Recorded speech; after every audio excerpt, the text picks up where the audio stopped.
एक बात, जितना लेटर है उतना ही नंबर है। और सर तीन तीन को एग्जाम्पल दे दिया है। तो सबसे पहले आप कॉमन लेटर वाला पैटर्न ढूंढा करिए कि कॉमन लेटर के लिए कहीं कॉमन नंबर तो कोड नहीं कर रहा है। जैसे इस वाले वर्ड में और इस वाले वर्ड में दो ठो आपको एक टी और एक ए कॉमन कॉमन दिख रहा है कि नहीं, टी और ए। अगर इसमें और इसमें दो लेटर कॉमन है तो इसके लिए दो ठो नंबर भी कॉमन रहा होगा। तो 2 5 2 5 पोजीशन से मतलब नहीं है, इधर उधर भी वो कोडिंग कर सकता है, लेकिन दो ही ठो ना है, 2 5 2 5। अच्छा, इसमें और इसमें देख रहे हैं एक ही लेटर कॉमन है, तो इसमें ना एक को कोनो अंक आपका कॉमन रहा होगा, है 3। तो क्या दावे से नहीं कह दोगे कि n के लिए 3 है?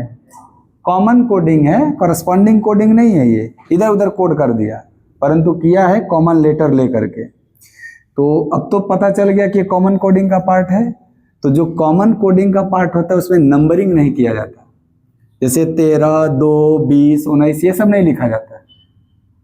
समझ में आ रहा है बात? तो सबसे पहले यही देखा करिए, जब 2 एग्जाम्पल या 3 एक से ज्यादा जब भी आ जाए तो आप लेटर मैच करा के देखिए उसका कोड भी मैच कर रहा है क्या। अगर कर रहा है तो कॉमन कोडिंग है, और इसमें आपको बस मैच कराना होगा किसके लिए क्या है।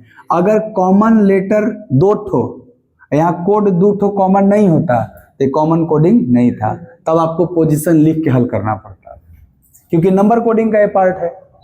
चलिए अब डिसाइड क्या करना है, एम के भी मतलब एम का कोड क्या है, इसमें से ये करना है। ये बताओ, अभी अभी आपने कहा इन दोनों में टी और ए कॉमन था, फिर जो 2 और 5 कॉमन है वो टी ए के लिए है। तो 2 और 5 तो फर्जी ऑप्शन हो गए, क्योंकि ये लोग तो टी और ए के लिए आए होंगे। अब आप कहोगे सर इसमें और इसमें जरा ध्यान दीजिए, फर्स्ट और थर्ड में क्या बी और बी कॉमन है? केवल एक ही तो कॉमन है ना, बी। तो इसमें और इसमें जो एगो कॉमन होगा वो बी का कोड होगा 0। तो बी का कोड 0 है, तो जो बचा हुआ है वही ना एम का कोड कहलाएगा। ऐसे निकालना होगा।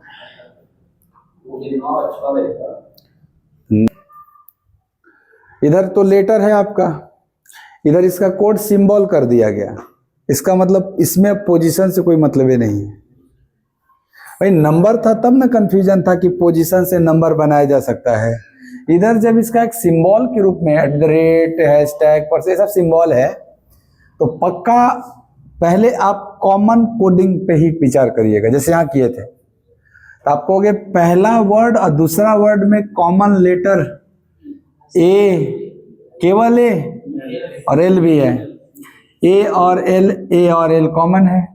तो इसके कोड में भी 2 ठो कोई आया होगा, एगो ए के लिए एगो एल के लिए। @ और हैशटैग दिख रहा है। और क्या इनकी पोजीशन भी सेम दिख रहे हैं क्या? जैसे यहाँ ए सेकंड पे है, एल फोर्थ पे है, तो @ सेकंड पे है और हैशटैग फोर्थ पे है।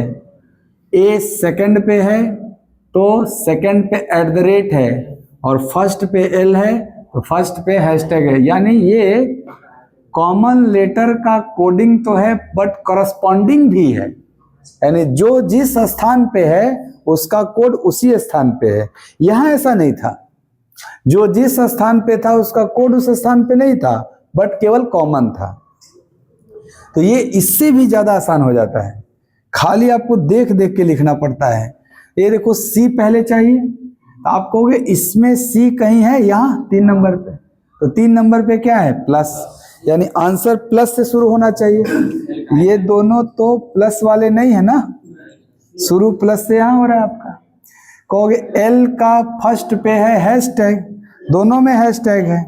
तीसरा क्लियर करवा देगा कि ए के लिए क्या था?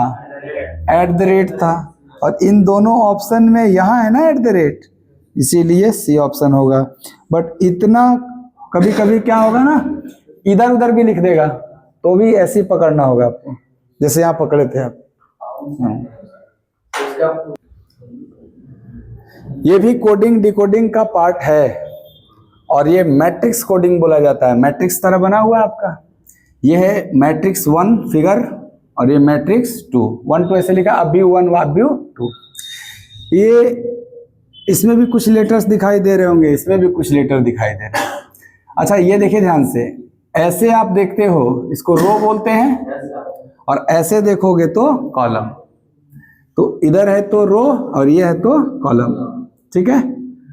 ये मैट्रिक्स दो तरह का होता है, एक होता है रो कॉलम, एक होता है कॉलम रो। डिपेंड करता है कि इसका कोडिंग कैसे हुआ है। जैसे इन्होंने बताया है कि हम अल्फाबेट टी के लिए कोड 0 3 लिए हैं, यानी पहले 0 और फिर 3 लिए हैं। तो बताइए अल्फाबेट टी इस मैट्रिक्स का लेटर है, इसमें तो टी है ही नहीं, आपको यहां हो गए टी के लिए 0 3। आप कहोगे सर हमारे 0 3 सोचने का दो रास्ता है। अगर मैं पहले रो में 0 देखूं और कॉलम में 3 देखूं तो मिल जा रहा है क्या? रो में 0 वाले रो में चले आगे और 3 वाले कॉलम में मिले तो टी मिला हमें। तो आप इस एक एग्जाम्पल को देख के बोलोगे कि पहले रो फिर कॉलम, दोनों चेक कर लेना। 1 2 आप कहोगे 1 रो का लिया और 2 कॉलम का लिया, तो 1 2 यहां भी तो टी ही मिला। इसका मतलब matrix 1 confirm row column matrix है। क्या मतलब हुआ रो कॉलम का? कि सर पहला कोडिंग रो की तरफ से किया जाएगा, दूसरा नंबर कोड कॉलम से किया जाएगा। 2 नंबर दिख रहा होगा 0 3, यानी जो 0 लिया गया है रो से और 3 लिया गया है कॉलम से। ये 1 लिया गया है रो से और 2 लिया गया होगा कॉलम से, इसलिए इस मैट्रिक्स का नाम होगा रो कॉलम मैट्रिक्स। एसएससी में, रेलवे में आज तक रोवे कॉलम पूछा है। इसका मतलब ये नहीं हुआ कि जिंदगी भर रो कॉलम ही पूछेगा, कभी भी पलट के कॉलम रो भी पूछ सकता है। आप रेडी रहेंगे, कहने का मतलब। कैसे पता चलेगा कि रो कॉलम है कि कॉलम रो? ये इसका एग्जांपल बताया, यानी ये टी के लिए क्या इस्तेमाल हुआ? Row column. तो आप दावे से कह देना टी इसका एलिमेंट था, यानी ये मैट्रिक्स क्या होगा? Row column. अर्थात इस मैट्रिक्स के किसी भी लेटर का कोड किया जाएगा तो पहले रो और फिर कॉलम, यही हुआ मतलब रो कॉलम का। और जरा एम इस मैट्रिक्स का लेटर है, एम का कोड पकड़िए 5 5। आप कहोगे दोनों सेम है तो रो कॉलम बोलूं या कॉलम रो? बात तो एक ही हो जाएगी। मैं रो से चलूं या कॉलम से चलूं या रो से, दोनों जंक्शन एम पे ही है। ये डिसाइड करवा देगा। 6 7 अलग अलग है ना, तो अगर मैं रो का 6 लिया और कॉलम का 7 लिया तो मैच किया। तो पहले किधर का लिया? रो फिर कॉलम, यानी सेकंड मैट्रिक्स भी रो कॉलम मैट्रिक्स ही है। तो अब तक परीक्षा में रो कॉलम से ही आया है सवाल, इसलिए बुद्धिमानी तो ये होगा कि हम इसको देखेंगे ही नहीं परीक्षा में। लेकिन 1% चांस है कि इस रो कॉलम को पलट के कॉलम रो दे दिया जाए। यस, मान लीजिए ऑप्शन आपको नहीं मिला रो कॉलम पे, तो फिर आप घबराना नहीं, एक बार कॉलम रो चेक कर लेना कि पहले कॉलम से और फिर रो से। चलो, तो जब जान गए कि रो कॉलम वाला ही है तो सीधे हम प्रश्न पे आते हैं। रूट में 4 लेटर जो है इनका कोड बताना, इस 4 ऑप्शन में कौन है? ठीक है, ध्यान से सुनिए। आप कहोगे कि एकदम आसान है, RUDE कर लेंगे हम। सुनिए ध्यान से, आप लास्ट से चला करिए हमेशा। ज्यादातर ना शुरू से चेक करते हैं, आप लास्ट वाला लेटर पहले ढूंढिएगा।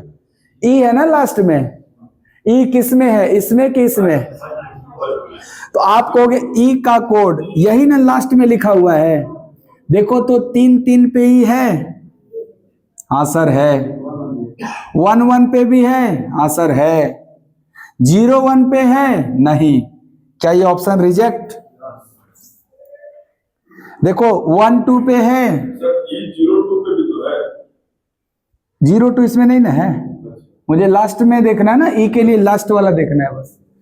आप कहोगे 1 2, क्या ये 1 2 है? नहीं सर। क्या 2 ऑप्शन एलिमिनेट करवा दिया लास्ट एक लेटर? इन्हीं में से हो सकता है ना, दोनों में से। आ जाओ, 10 और 34 किसके लिए आया होगा? डी के लिए आया होगा। डी किस में है? इसी में है। तो 1 0 है ना डी, 3 4 है डी। देखो दोनों चीज मिल रहा है, नहीं ना एलिमिनेट हो पाया। देखो 1 0 1 0 मैच कर रहा है कि नहीं? रो से पहले लेना, यानी ये 1 रो में देखना है और 0 कॉलम में, तो मैच कर जा रहा है ना 1 0 पे डी। अगला क्या है? 3 4, आप कहोगे रो में 3 कॉलम में 4, ये भी मैच कर गया। तो सर ये दोनों तो अभी भी वैलिड है, ऑप्शन हो सकता है 6 5 9 9। किसके लिए? यू के लिए। 9 9 जल्दी देखा जा सकता है ना? यू 9 9 6 5 6 5, यानी सर अब एक लास्ट बचा है 56 और 59, 5 6 है ना यू। 59 क्यों देखोगे? कोई एक ही ना होगा, ये आपका ये ऑप्शन हो जाएगा। हमको चाहिए क्या? आर, हाँ तो बी हो जाएगा। यू नहीं, आर चाहिए ना, तो बी हो जाएगा।